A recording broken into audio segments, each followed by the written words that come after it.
I'm Rita Alexak. I'm the Director of Foreign Languages and English Language Learning in the Glastonbury Public Schools. We have been using the Apple Interpersonal Listening and Speaking for over 7 years with our 8th graders as a way for us to benchmark where they are in moving towards performance to proficiency in language learning.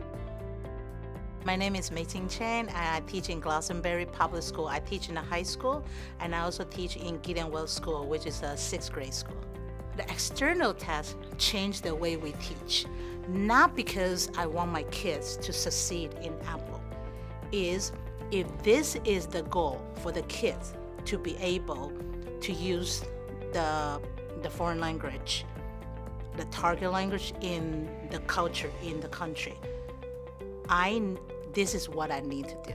The kids need to be able to understand, even though there are words they don't know. That's the biggest challenge because the students are in a school setting, they're very used to, they know all the materials. And then they're gonna take the test, they understand you are only gonna test them what they learned. So when we use external ones, and then for me is, okay, if this is what I have to perform, did I teach them this way? Did I teach them the way so they could succeed in the real world? My name is Jessie, and I teach in West Hartford Public Schools. The way Apple testing tests the students is more like conversational and really kind of like in real life, even though it's recorded, but it really looks like in real life talking to them. So it's actually make the students feel more like they're learning a real life language instead of only the textbook language. They're just reciting things. They actually have to use what they learn to produce in a real life situation.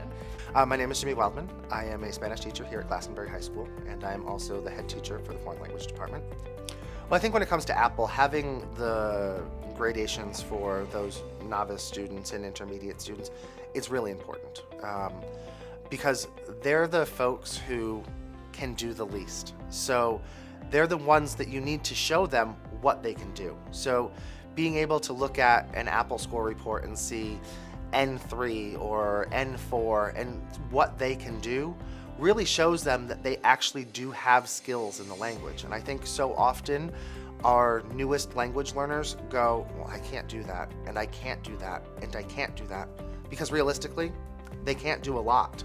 But when they start to look at what they can do, it really does empower them. I think the Apple's really great. I feel like it lets you express how much Chinese you know. It's very different, and it has a lot of different activities which you can express your language in different ways. So I've actually don't remember how many times I've taken the Apple at this point, but it's definitely one of the most interesting tests I've taken. It's just the recording of a person asking you questions, and then you can actually have the chance to respond to it. It's not really a way to prepare for other than it's just measuring how well you can actually speak the language. What I like about the Apple, it's easy to use.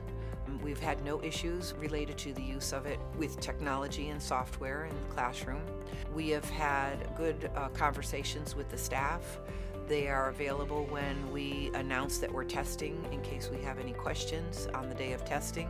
They help us with anything that we are trying to make happen. If necessary, they will retest a student. They will do a double rating when we've asked them to do so. It really helped me to understand what teaching a foreign language, a real life foreign language is about. And I really like the Apple questions.